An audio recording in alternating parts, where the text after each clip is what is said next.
नमस्कार, मेरा नाम है मीनाक्षी रजत और आप देख रहे हैं इंडिया डेली जम्मू कश्मीर। आज बात एक ऐसे नापाक देश की कर लेते हैं जो अपनी हरकतों के लिए बार बार भारत को जिम्मेदार ठहराता है। अब देखिए, एक तरफ दक्षिण एशिया में उसने फिर से तनाव की आग को झुलसा दिया है और अगर मैं इस बौखलाहट वाले देश का नाम लूं तो वही नाम है पाकिस्तान। एक ऐसा देश जो हमेशा अपने अंदरूनी संकट, विफलताओं से ध्यान भटकाने के लिए पड़ोसियों पर आरोप लगाता है। आज फिर से अफगानिस्तान के साथ जब उसका टकराव बढ़ा है तो अपनी कमजोरी छिपाने की कोशिश में वो फिर से भारत का नाम लेते हुए नजर आ रहा है। ये एक ऐसा देश है जहां पर अगर बजट भी कम आता है तो ये भारत का नाम ले लेता है। दरअसल पाकिस्तान के रक्षा मंत्री ख्वाजा आसिफ ने हाल ही में अफगानिस्तान की तालिबान सरकार पर हमला बोलते हुए इसे भारत का प्रॉक्सी तक करार दे दिया है और कह दिया है कि ये ओपन वॉर है। बौखलाया पाक बार बार अपनी असफलताओं का दूसरों पर आरोप लगाने का खेल खेल रहा है, लेकिन अब उसकी सीमाएं और उसकी ताकत दोनों ही सवालों के घेरे में आ गई है। ख्वाजा आसिफ ने सोशल मीडिया पर पोस्ट में कहा कि नेटो बलों के अफगानिस्तान से जाने के बाद ये उम्मीद थी कि तालिबान देश में शांति और स्थिरता बनाएगा, लेकिन उन्होंने आरोप लगाया कि तालिबान ने अफगानिस्तान को भारत की कॉलोनी बना दिया है। बौखलाया पाकिस्तान ये भूल गया कि तालिबान ने न केवल अपने देश में आतंकियों को इकट्ठा किया बल्कि उन्होंने अफगानिस्तान से आतंकवाद का निर्यात करना भी शुरू कर दिया। आसिफ ने यह भी कहा कि तालिबान ने नागरिकों के मूलभूत अधिकार छीन लिए हैं और महिलाओं को इस्लाम द्वारा मिलने वाले अधिकारों से वंचित कर दिया है।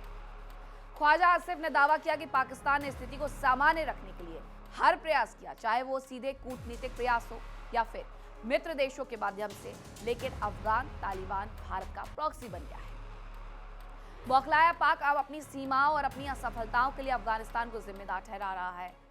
उन्होंने कहा कि अब जब पाकिस्तान पर हमला करने की कोशिश की जा रही है, अहमदुल्ला पाकिस्तानी सेनाएं निर्णायक जवाब दे रही हैं। उनके शब्दों में साफ है कि बौखलाया पाकिस्तान अब खुद अपने हाथों से अपनी अस्थिरता को बढ़ा रहा है।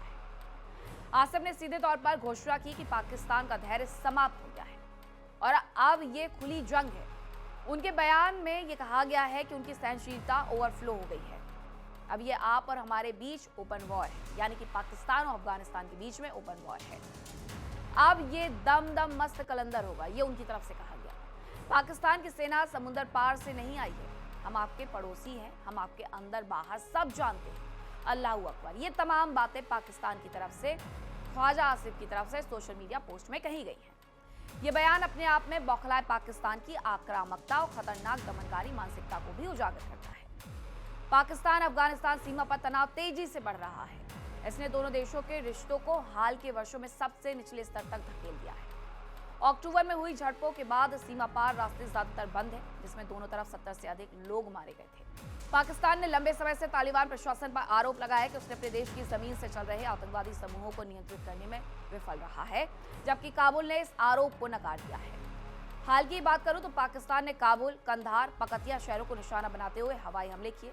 अफगान तालिबान के प्रवक्ता ज़बीहुल्लाह मुजाहिद ने इन हवाई हमलों की पुष्टि की, लेकिन कहा कि इसमें कोई हताहत नहीं हुआ। पाकिस्तान के गृह मंत्री मोहसिन नकवी ने इसे उचित जवाब बताया और दावा किया कि यह सैन्य कार्रवाई अफगान बलों द्वारा पाक सीमा सैनिकों पर किए गए हमले का उत्तर था। अफगान अधिकारियों ने बताया कि उनके बलों ने पाकिस्तानी हवाई हमलों के जवाब में सीमा पार हमले किए हैं।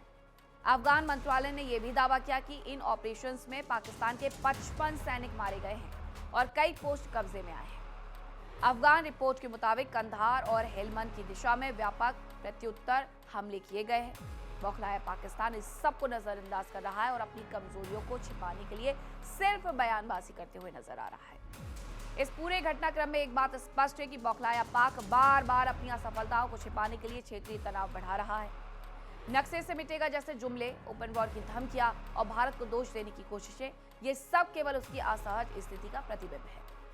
अफगानिस्तान ने अपनी संप्रभुता और आत्मनिर्भरता का प्रयोग करते हुए अपनी सीमाओं की रक्षा की, जबकि बौखलाया पाकिस्तान हर बार की तरह अपना दोष दूसरों पर मढ़ते हुए नजर आ रहा है। इस पूरे संकट में भारत की रणनीति बेहद साफ और ठोस है। नई दिल्ली हमेशा से अफगानिस्तान की संप्रभुता और क्षेत्रीय अखंडता के समर्थन में रही है और पाकिस्तान की आतंकवाद समर्थक नीतियों की आलोचना करती रही है। दक्षिण एशिया की स्थिरता इस बात पर निर्भर करेगी कि बौखलाया पाकिस्तान कब अपनी आक्रामकता और नकली बहानों को छोड़कर कूटनीतिक और वास्तविक समाधान की ओर कदम बढ़ाएगा। फिलहाल बौखलाया पाकिस्तान ये समझना होगा उसे कि उसके आक्रामक दावे और धमकियां उसे कमजोर ही बनाएंगी और उसकी सीमाएं जल्द ही ढह सकती हैं। दहलेगा पाकिस्तान, लेकिन केवल अपनी ही गलती और बौखलाहट के कारण ये आज खास तौर पर नजर आता है। अगर आपको ये खबर पसंद आए तो please like, share, comment and subscribe और ऐसी तमाम खबरों के लिए बने रहिए इंडिया डेली जम्मू कश्मीर के साथ। नमस्कार। देखिए इंडिया डेली 24/7 अब आपकी स्मार्ट टीवी पर। इंडिया डेली मौजूद है सभी डिजिटल प्लेटफॉर्म पर लाइव और लगातार। इंडिया डेली 24/7 हर दिन राष्ट्र को समर्पित।